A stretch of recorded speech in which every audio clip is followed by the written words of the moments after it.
question is for Kiran Bhai.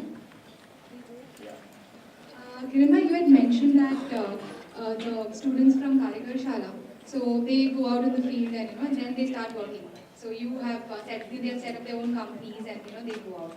So I have been to Unarshala myself. It's wonderful. It's such a wonderful place. I can't even begin to explain. So I have seen a lot of all the karigars there working on wood and all the natural materials. Whereas the scenario right now in the market is very different. The people generally they look for synthetic, artificial, for all those kind of products. So how do your artisans, when they go out in the field, how do they manage this shift? Do they have acceptance? They don't have acceptance? How is it?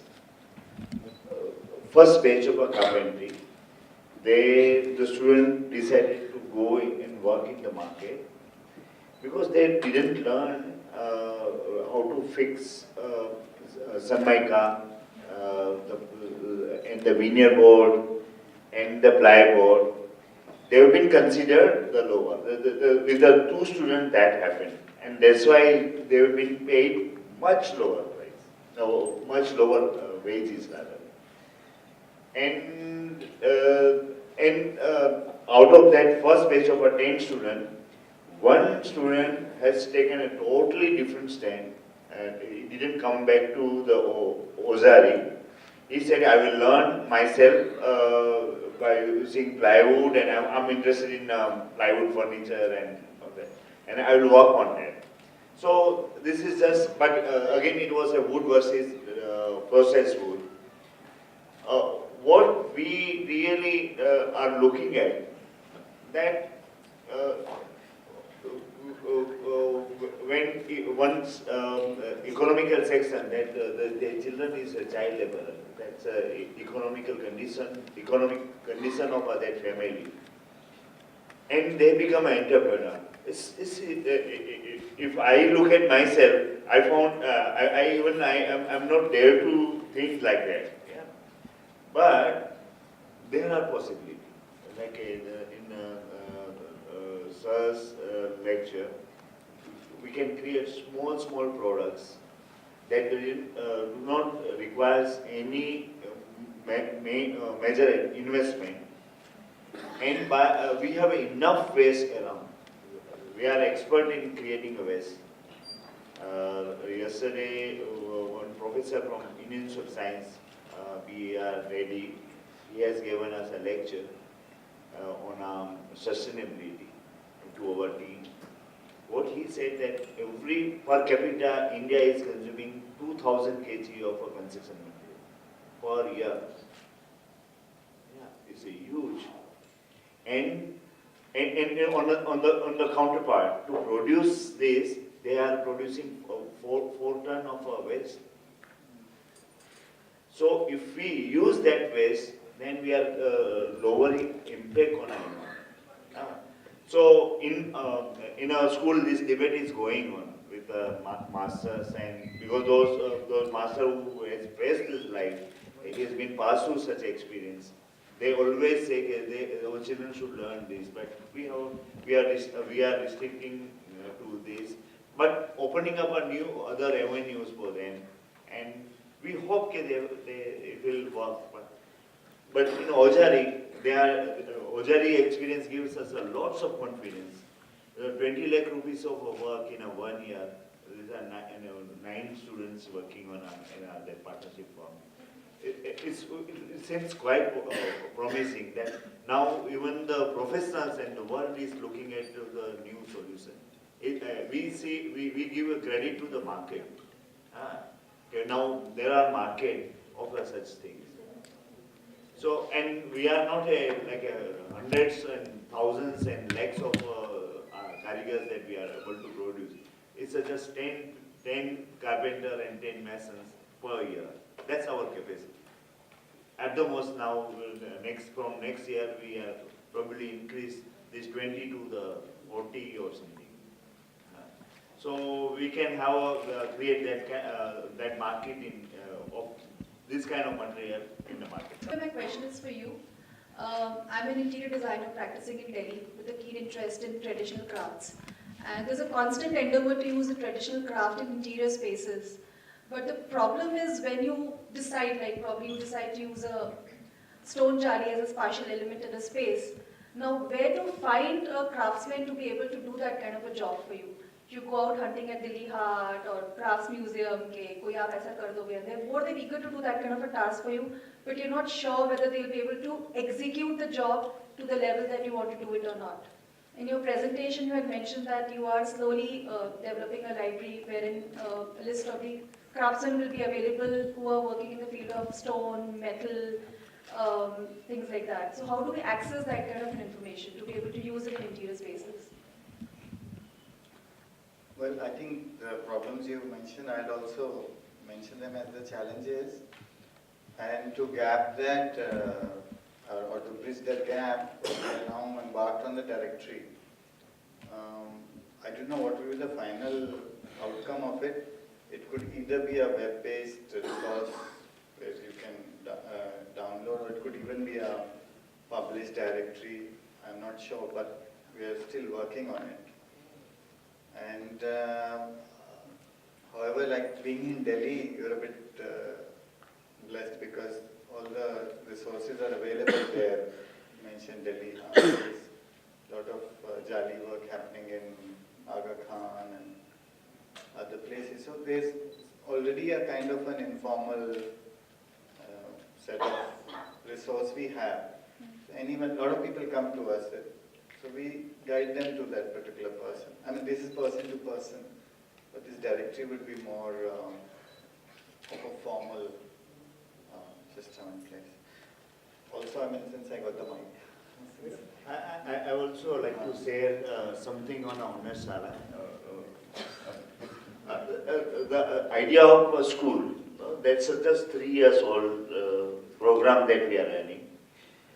Initial first years, we have put up a structure showing people, showcasing to the market.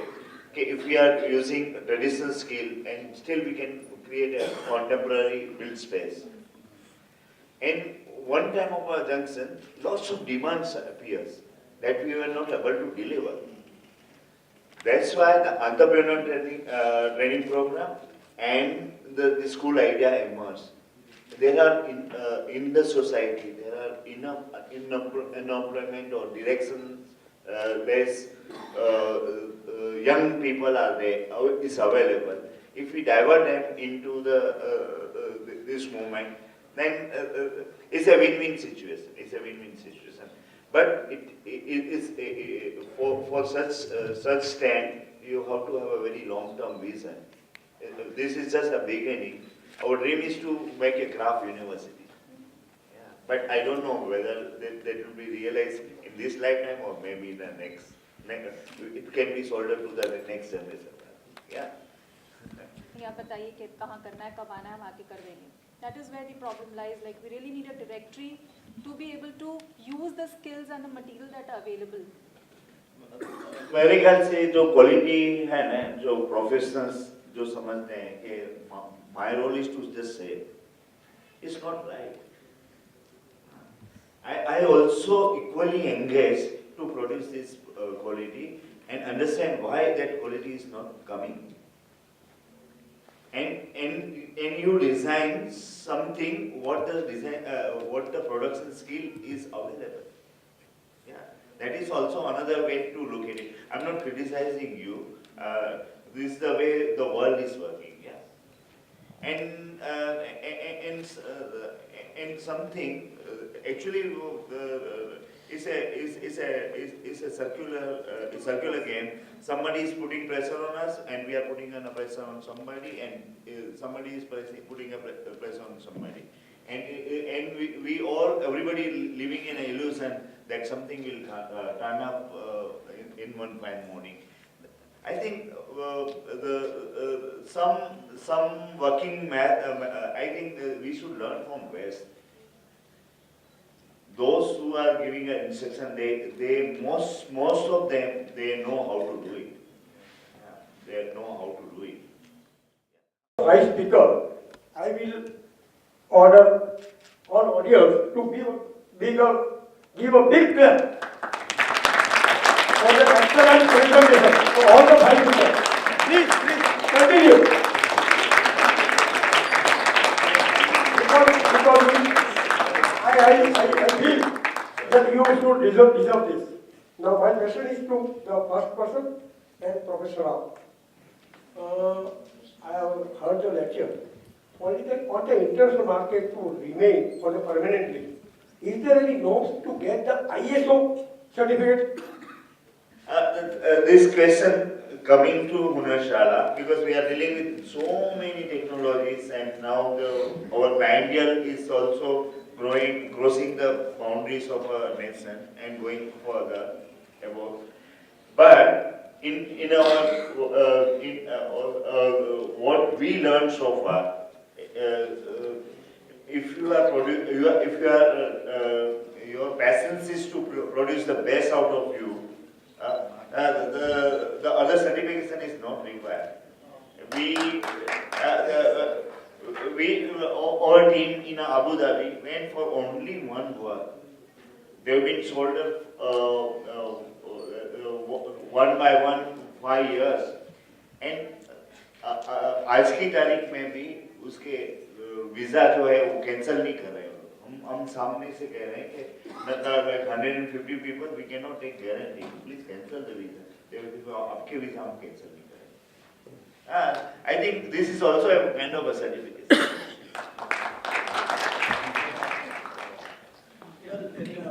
Bamboo craft products, we face different kind of problems. When you want to export, for example, so is it acceptable? What are the chemicals you are using? Are they acceptable? Though ISO standards are still far away from this bamboo craft, but we are concerned, for example, in Northeast, they were using gamexin for treating bamboo, which is very dangerous and damaging for the whole thing. It never disintegrates. So now we have introduced boric acid treatment, which is acceptable. Now they are adopting. So that if you are doing that, people who are buying, they won't buy. So ISO level they have not reached actually. One question, it's keep on, I hearing lot of problem with crafts and all. So I always keep thinking on the problem side and the solution side. But I didn't get the answer, what is we can do. One is ki, actually craft is it's right now it's going it's day by day it's going dead or it's already dead because कि जो खत्म हो गया जिसमें कि पुराने वो जो मोटिव्स हैं उसको भी आज हम उसको उसी के फॉर्म में लगा रहे हैं। Why not craft को भी डेवलप होना चाहिए? If already dead, we are celebrating dead thing. Why not we give them life? Whatever, wherever they want change, give them change. So we should accept. We should celebrate the change in craft.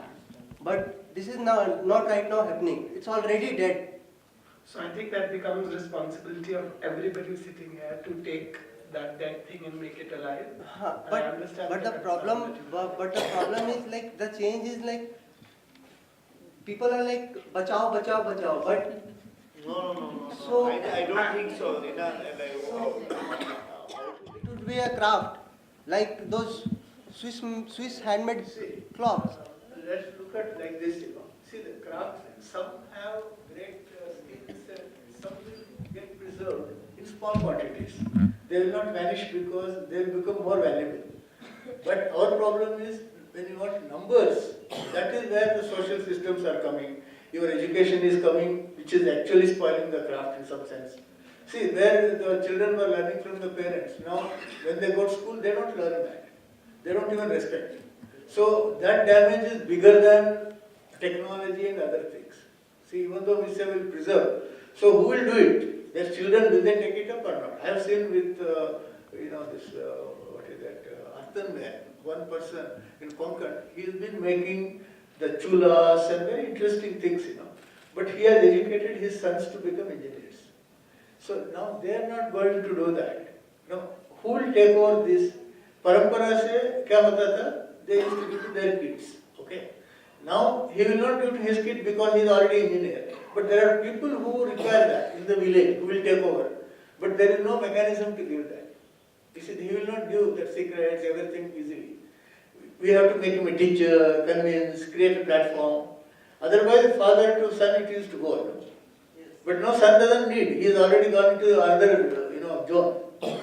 So these are the new problems we'll have to look at it. So it's the problem of the way we are living right now. Like some craft is basically industry for the local fulfill the local need, right?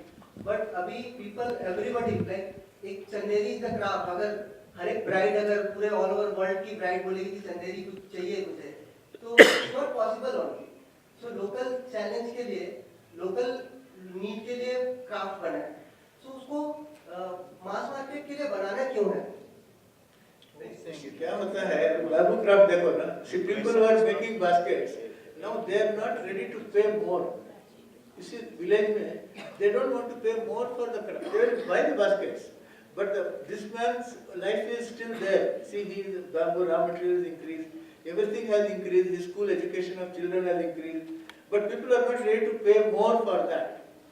So he has to take to the cities or he has to change the product, otherwise it will not survive. They are living, See, every day in my lab, there is one fellow who used to come and see, तो क्या देख रहा है? Sir हम भी करता था, तो अभी क्यों नहीं कर रहा है? बंगाल से he has come. He said वहाँ तो 40 रुपया मिल रहा था, इधर fully come, what he lifts and all that concrete thing. He gets 100 rupees. He said मैं कैसा करूँगा?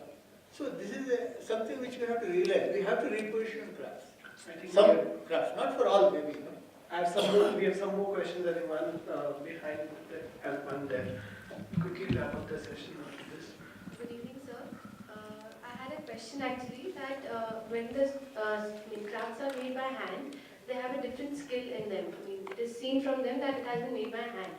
And the crafts that have been made from technology, that are computerized and all, do not show that skill in them because while doing with hand, there are some rough edges that are left so that it is seen that it has been made from hand.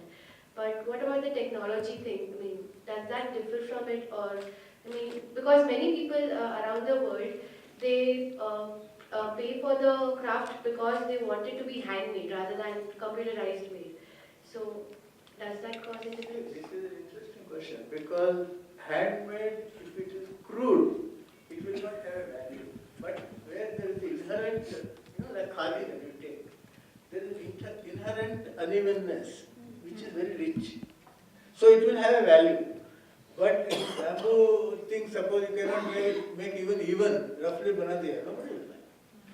So it depends, the context, how do you interpret, is it inherent quality or is it your laziness or incapability?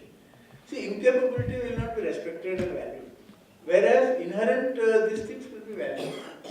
I think if the distinction doesn't come, there is some confusion. We'll be taking one last question. Please. We always talk about conservation in terms of probably you can say just preserving whatever is there. So why can't we look at conservation in a way that we can then look at let's say we're looking at a jali which has to be restored, then we do it in the way it was done in the earlier context. But why can't we look at restoring the same thing, using the same craft, technique, whatever was there, but then having an, you can say, a contemporary art. So, is intact, does intact look at that dimension? Because... Well, it's a complicated question, there are no direct answers, but we are guided by certain principles. Plus, you have to also understand that out of the millions of buildings, historic buildings are handful. So why only there? That contemporariness and the other crafts you can use in your new designs. You can innovate. But because those historic buildings, the germ of the principle is that those historic buildings are evidence of the past. So if you tamper with that evidence, then it will lose its significance, or the character, or the value associated. That's why the whole concepts of minimal interventions and the international charters emphasize upon leaving them as evidences of the past for the next generation. Let's say, if I were, let's say Taj Mahal, okay, and if I were to start tampering with its Petrodura work or something, maybe I am doing it on a small part, but over, let's say, it has survived for 500 years. In the next 500 years, all those designs will be lost. Okay, I mean, if you contemporize or something, then that repository of a 16th century or 17th century design will be lost. It has art value, I think. It has art value. It's an art value. So we can't like tamper with everything. However, there are certain cases where we are reusing certain buildings. We are upgrading them for a contemporary purpose. We are adding value to them. There's some historic palaces being made into hotels or craft centers. These are the particular buildings. So there is like a grading of heritage building where you can incorporate these things. There is also a danger of Disneyfication. I mean, like the palace may be, I mean, a lot of time this is happening in Rajasthan. I mean, we just went to a heritage hotel. Now, the original building was just 4 rooms, but there are now 40 rooms. And he's claiming that that is only an architect can understand that this is all RCC and all. But normal tourists think that this was like a grand Maharaja's palace. It's actually a merchant's house, which is now made it. So, I mean, there are lots of complicated issues, but I don't think that contemporization of design should be attempted in historic buildings. Because, like I told, even if it is, then there should be period specific. Everything on the net. But just remember that a similar exercise was done in 1969 in Italy. And you know who were the maximum people referring to it? The antique dealers. So, and I think there was a move thereafter that this particular repository was open, but you have to register. Then everybody knew that who's accessing this, so that at least. You have to also remember, like something like Sidhpur. You've done this documentation, none of these are protected. Okay, so somebody will be fantastic, you've done half their work, that they know where all in Gujarat there are these fantastic timber. No, I'm just. The pros and cons to yes, largely everything. True. Right? So and he can just go with a truck and say, okay, 1 lakh rupees there, and 1 door and 1 mirror. And it's exactly like Google Maps. Yes, right? exactly. So now we know where are the defense position, and somebody can basically bomb them. But that's really different. Yeah. So it has. So I thought that I'll put this word of caution. Yeah. I may just want to end this with the last seed of thought, because I was looking at the craft mark.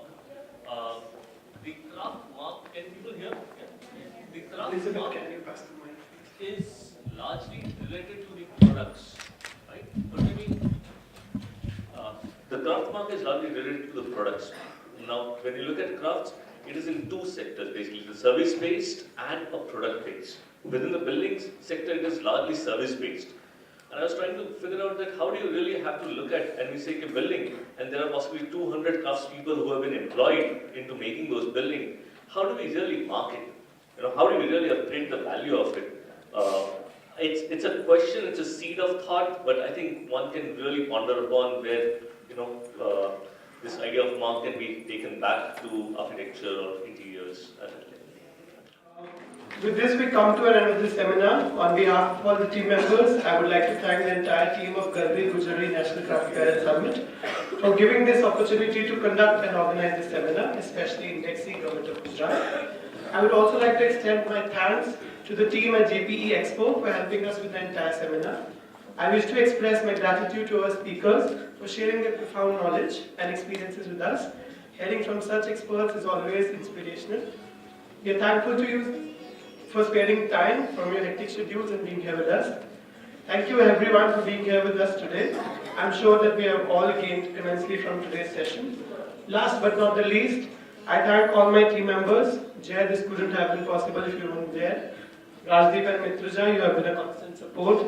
I acknowledge all my team members from DICRC, Sameer Bhai, Mayank Bhai, Yash, Mansi, Manushi, Piyush, Tushita, Yatin Bhai, our volunteers, Simran, Komal, Pramila, Aki, Pooja, Unnati, Elizabeth, Raj, Sharja, Harsh, Samita. Thank you all of you. We wish that this seminar marks a beginning of new thoughts and acts as an undercurrent for all of us. Thank you once again.